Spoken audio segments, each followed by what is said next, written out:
बहुत समय पहले की बात है। एक गांव में एक परिवार रहता था। उस परिवार में दो भाई रहते थे। उनके माता पिता का देहांत हो चुका था।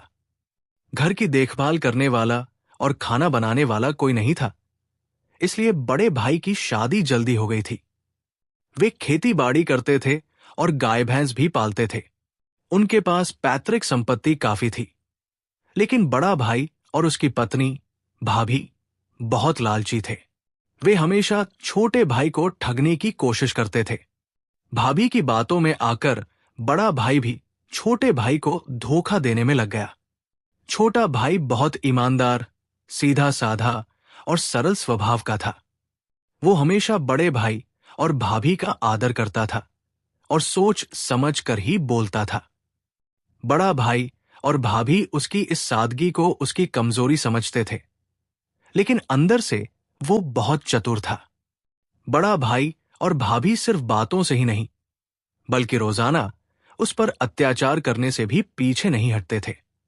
छोटे भाई से जब ये अत्याचार और दबाव बर्दाश्त नहीं हुआ, तो वो अपनी गौशाला में चला गया। उसने सोचा कि अब अच्छा होगा कि वो अपना हिस्सा लेकर अलग रहे। उसने हिम्मत करके बड़े भाई और भाभी से कहा, मैं अब आपके साथ नहीं रह सकता। मुझे मेरी पैतृक संपत्ति का हिस्सा दे दीजिए। मैं अकेला रहूंगा। जैसे किसी को बिना कुछ किए ही मनचाही चीज मिल जाए, वैसे ही उन्होंने तुरंत छोटे भाई का प्रस्ताव स्वीकार कर लिया। उन्होंने छोटे भाई को जितना हो सके उतना ठगा। उन्होंने उसे कोने में एक छोटा सा बंजर खेत दिया, जहां कुछ भी नहीं उगता था। रहने के लिए गौशाला के पास एक छोटी सी झोपड़ी दी, जिसकी सारी छत बरसात में टपकती थी। जुताई के लिए उन्हें हल बैल देने थे, लेकिन उन्होंने एक बूढ़ा बैल दिया जो एक कदम भी नहीं चल पाता था। गाय बछड़े भी कुछ नहीं दिए। खाने पीने के लिए एक बोरा मक्का और बीज के लिए एक तुलाधार मक्का दिया। बड़े भाई और भाभी ने जो कुछ भी दिया, छोटे भाई ने उस पर कोई आपत्ति नहीं की। उसने सोचा कि सहन करना ही सबसे अच्छा उपाय है, और उसने अपने मन को समझाया। खुद को बुरी तरह ठगा हुआ पाकर भी उसने बड़े भाई और भाभी से कुछ नहीं कहा, लेकिन मन ही मन सोचा, मैं इसका बदला जरूर लूंगा। एक दिन बूढ़ा बैल गौशाला में उदास बैठा था। बूढ़े बैल ने बहुत देर तक छोटे भाई को देखा, फिर बोला, मालिक, मैं बूढ़ा हो चुका हूं। मैं कुछ नहीं कर सकता। मैं आपको एक उपाय बताता हूं, उसके बाद आप अमीर बन जाएंगे। बूढ़े बैल की बात सुनकर छोटे भाई के मन में आशा की किरण जागी, जैसे उसके जीवन में उजाला छा गया हो। उसके चेहरे पर कुछ चमक दिखाई दी। छोटे भाई ने बैल से कहा, क्या मैं भी गांव के सबसे अमीर जमींदार जैसा बन सकता हूं? बूढ़े बैल ने सिर हिलाया, कान हिलाए और फिर बोला, अगर आपने मेरी बात मानी तो आपके दिन जरूर फिर जाएंगे। छोटे भाई ने उपाय जानने के लिए उत्सुकता से कहा, अच्छा बताओ, मुझे क्या करना है? अगर ये ऐसा काम है जो मैं कर सकता हूं, तो मैं करने के लिए तैयार हूं। छोटा भाई बैल के पास गया और उसके सिर पर हाथ फेरा। तुम मेरे साथी हो, मेरे दोस्त हो। तुम्हारे अलावा मेरा और कौन है? छोटा भाई भावुक हो गया। बूढ़ा बैल बोला, अगर तुम मेरा कहा हुआ काम करने की प्रतिज्ञा करते हो, तभी मैं तुम्हें उपाय बताऊंगा।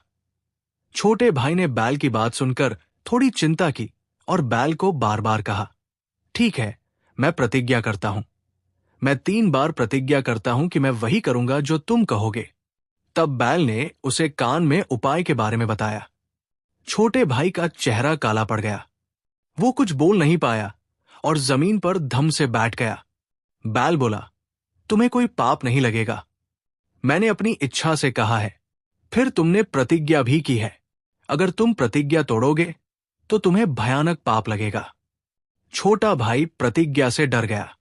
वो अच्छी तरह जानता था कि प्रतिज्ञा तोड़ना नहीं चाहिए। मन न होते हुए भी वो बूढ़े बैल को लेकर चल पड़ा। थोड़ी देर बाद वे गांव के सबसे अमीर जमींदार के मक्का के खेत में पहुंचे। खेत के बीच में पहुंचकर छोटे भाई ने सोचा, अब क्या करूं?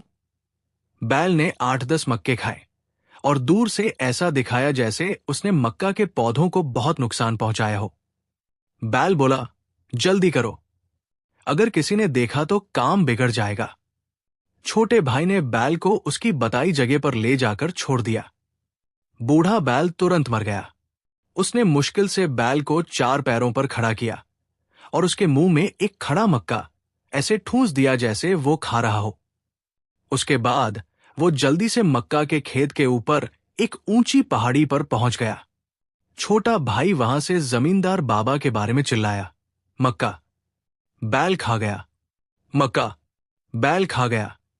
हाथ में लाठी लेकर लालची जमींदार बाबा मक्का के खेत की ओर दौड़े। उन्होंने देखा कि बैल मक्का खा रहा था और मक्का के पौधे भी टूटे हुए थे। ये देखकर जमींदार बाबा अपना गुस्सा रोक नहीं पाए और हाथ की लाठी से जोर से बैल को मारा। बैल लुढ़क कर गिर पड़ा। जमींदार ने किसी के देखने के डर से इधर उधर देखा। बैल को गिरा हुआ देखकर उन्हें यकीन हो गया कि बैल मर गया है। तभी ऊपर पहाड़ी से बैल मारा, बैल मारा चिल्लाता हुआ छोटा भाई जमींदार बाबा की ओर दौड़ता हुआ आता दिखाई दिया। वो चीख रहा था, सावधान, बैल मत मारो।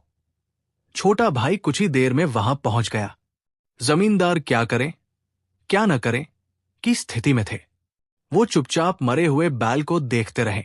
छोटे भाई ने कहा, अगर मेरी फसल खाई होती तो मैं कुछ नहीं कहता, लेकिन तुमने मेरा बैल क्यों मारा? अब मैं कचहरी में शिकायत करूंगा। उस समय गाय या बैल को मारना एक बड़ा पाप और अपराध माना जाता था। कचहरी में शिकायत करने पर मृत्युदंड तक हो सकता था।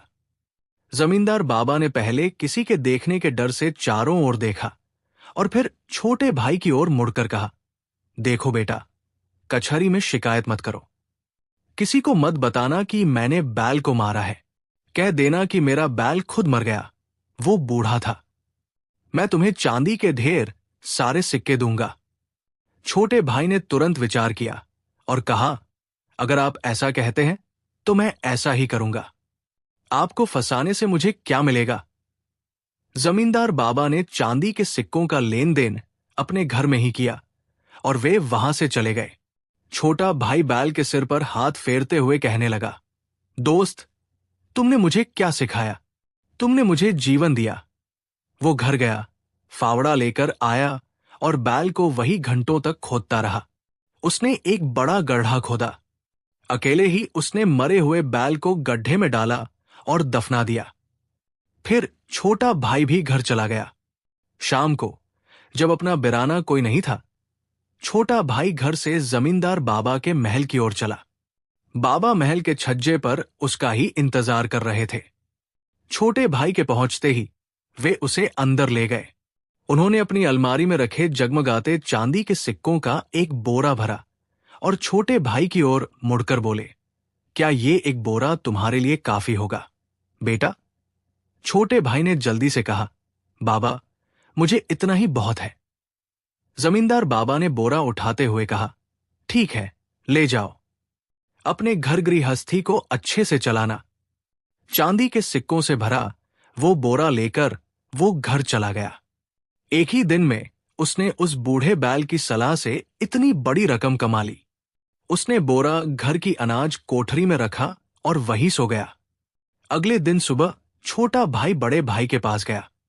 उसने बड़े भाई से एक तुलाधार मांगा। बड़ा भाई धूर्त था। उसने सोचा, ये भिखारी एक तुलाधार क्या करेगा? उसने सोचा और भाई को एक तुलाधार दिया, लेकिन तुलाधार के ढक्कन पर थोड़ा गोबर लगा दिया। छोटे भाई के वहां से तुलाधार लेकर चले जाने के बाद उसने अपनी पत्नी से कहा, छोटे भाई ने ऐसा क्या पैदा किया होगा जो वो तुलाधार लेने आया है? शायद मक्का या बाजरा जैसा कुछ होगा। शायद वो ये दिखाने आया है कि उसने भी कुछ कमाया है। उसने कहा। छोटा भाई तुलाधार लेकर सीधा घर गया। घर में घुसने के बाद उसने मुख्य दरवाजा बंद कर लिया। कोठरी के पास पहुंचकर उसने बोरे से चमकते हुए चांदी के सिक्के बिछी हुई चटाई पर गिरा दिए। उसके बाद उसने एक तुलाधार भरते हुए बोरे में खाली कर दिया।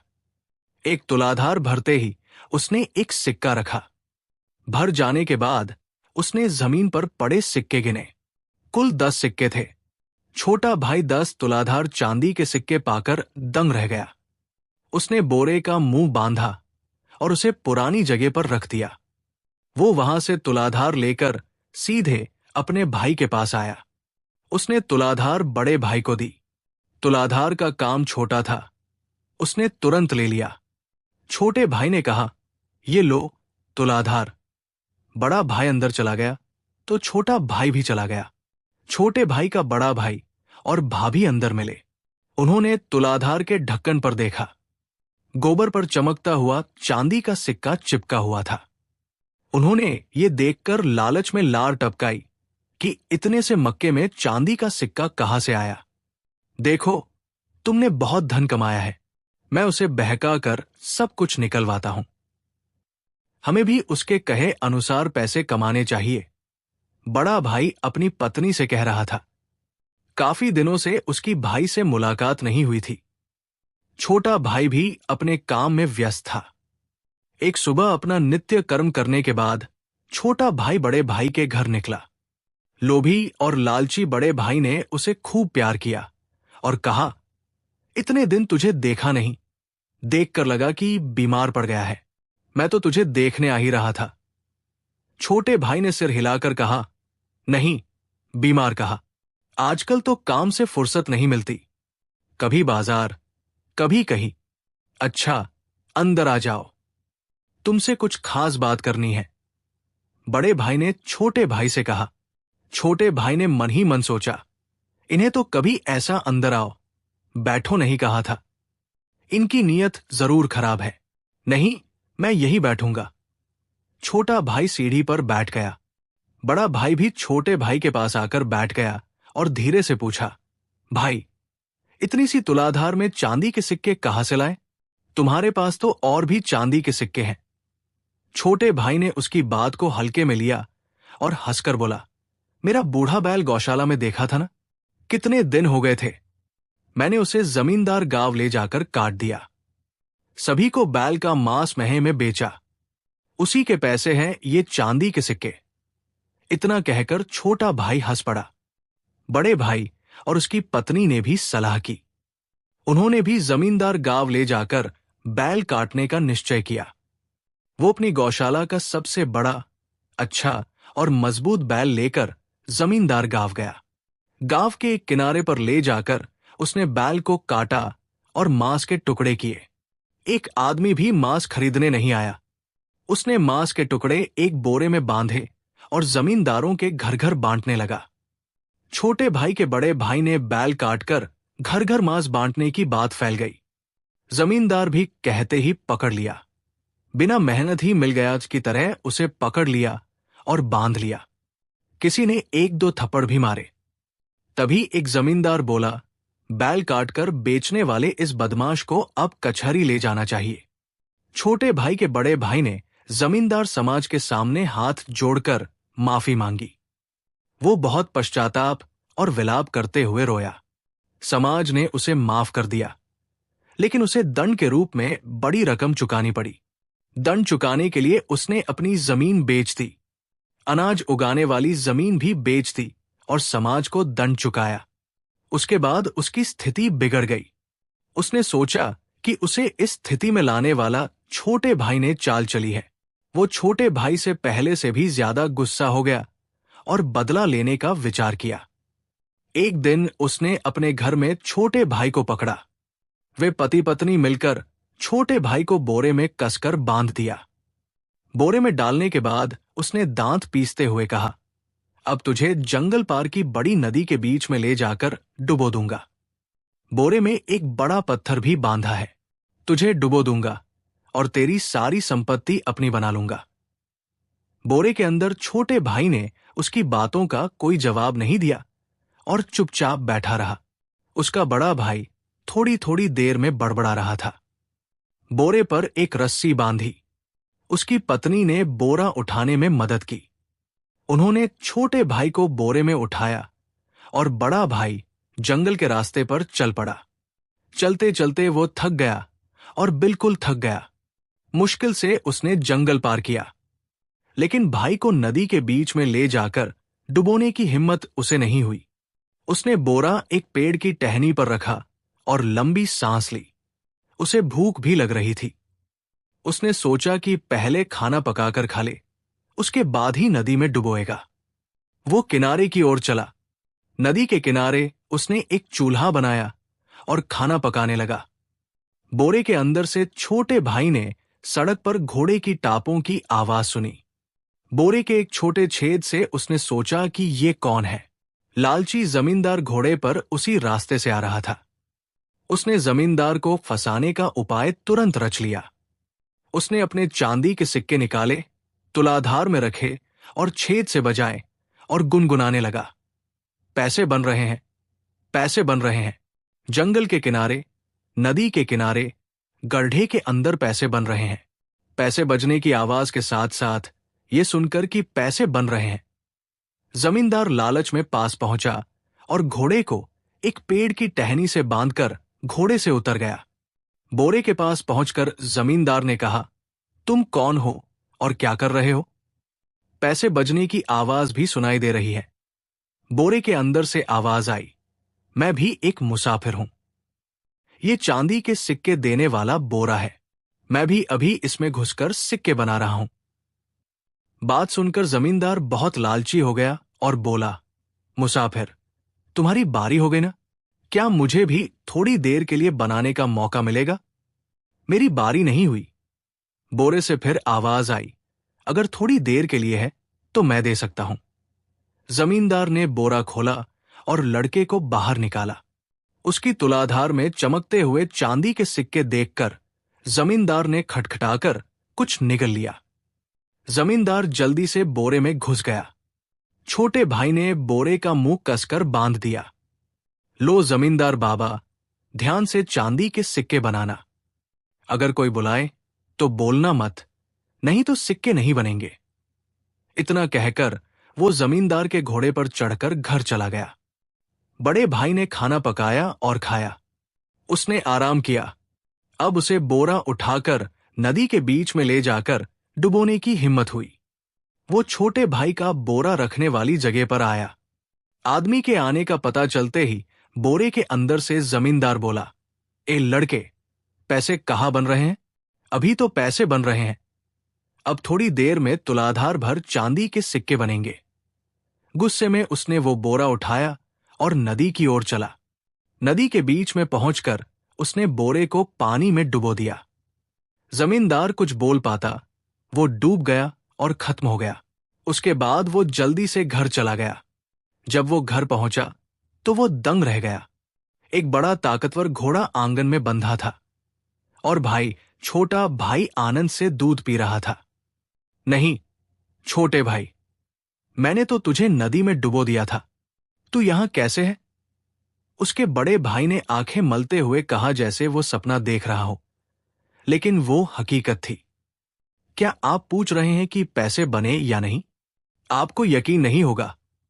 नदी में क्या डूबा था? मुझे तो एक बोरा सिक्कों के साथ ये घोड़ा उड़ाकर घर ले आया। आप क्यों हैरान हैं? छोटे भाई ने बड़े शान से कहा, आपने मुझे नदी में डुबोकर मेरा बहुत बड़ा एहसान किया। छोटे भाई की बात सुनने के बाद उसे भी बोरे में चांदी के सिक्के और एक बड़े घोड़े पर चढ़ने का लालच जाग गया। उसने भाई को एकांत में ले जाकर बहकाया, भाई, मुझे भी बोरे में डालकर उसी नदी में डुबो दो। मैं भी एक बोरा सिक्के और एक घोड़ा लेकर आऊंगा। भाई, अगर तुम मुझे नदी के बीच में ले जाकर डुबोओगे तो मैं हाथी और उतना ही सोना लेकर आऊंगा जितना मैं उठा सकूं। लेकिन ये सब बात किसी को नहीं बतानी है। छोटे भाई ने बड़े भाई को बहुत लालच दिया। वो बोला, भाई, मैं किसी को नहीं बताऊंगा, लेकिन मुझे नदी के बीच में डुबो देना। हाथी पर आना है। वो मन ही मन महल, हाथी और नौकर चाकरों का सपना देखने लगा। अगले दिन सुबह बड़े भाई ने अपनी पत्नी से कहा, देखो, मैं शाम को ढेर सारे सिक्के लेकर हाथी पर चढ़कर आऊंगा, मेरा इंतजार करना। उसने इससे ज्यादा कुछ नहीं कहा। वो सीधा छोटे भाई के घर पहुंचा और बोला, भाई, बोरा तैयार कर। मैं उसमें घुसता हूं। तू उठाकर चल। छोटे भाई ने कहा, इतनी दूर कहां उठा पाऊंगा। तुम बोरा लेकर चलो, मैं बोरा रखने वाली जगह पर बैठा रहूंगा। मैं कहीं और से आऊंगा। लालच और लोभ में वह और कुछ नहीं सोच पाया। वो बोरा उठाकर जल्दी जल्दी जंगल के रास्ते पर चल पड़ा। थकते थकाते वो उस जगह पहुंचा जहां छोटे भाई को बैठाया था। उसका घोड़ा भी पास ही था। उसने बड़े भाई को बोरे में डाला। बोरे का मुंह कसकर बांधा। बोरे के निचले हिस्से में एक पत्थर भी बांधा। मुश्किल से उठाया और नदी के बीच में ले जाकर डुबो दिया। छोटे भाई ने बड़े भाई को पानी में डुबोते हुए कहा, अंतिम विदाई भाई, तुम अब हाथी पर स्वर्ग में ही चढ़ पाओगे। मुझे बहुत दुख हुआ। मन न चाहते हुए भी मुझे तुम्हें मारना पड़ा। मैं क्षमा मांगता हूं। बोरे के अंदर से बड़े भाई चिल्लाया, इतना बड़ा धोखा, तुझे जरूर पाप लगेगा। छोटे भाई। छोटा भाई हंस पड़ा, भाई, धोखा नहीं, बदला। तुम्हें हमेशा लोभ ने पीछे रखा। मैं तुम्हें यहां नहीं लाया था, तुम खुद आए हो। अलविदा। उसने बोरा छोड़ दिया। बड़े भाई और पत्थर के वजन से वो बोरा डूब गया। कुछ ही देर में वो मर गया। भाई घोड़े पर चढ़कर घर लौट आया। अब उसके खिलाफ साजिश करने वाला कोई नहीं था। वो समाज में संपन्न और प्रतिष्ठित होकर जीवन बिताने लगा। उसकी भाभी जीवन भर इस इंतजार में बैठी रही कि उसका पति हाथी पर चढ़कर चांदी के सिक्के लेकर आएगा, लेकिन वो कभी लौटकर नहीं आया।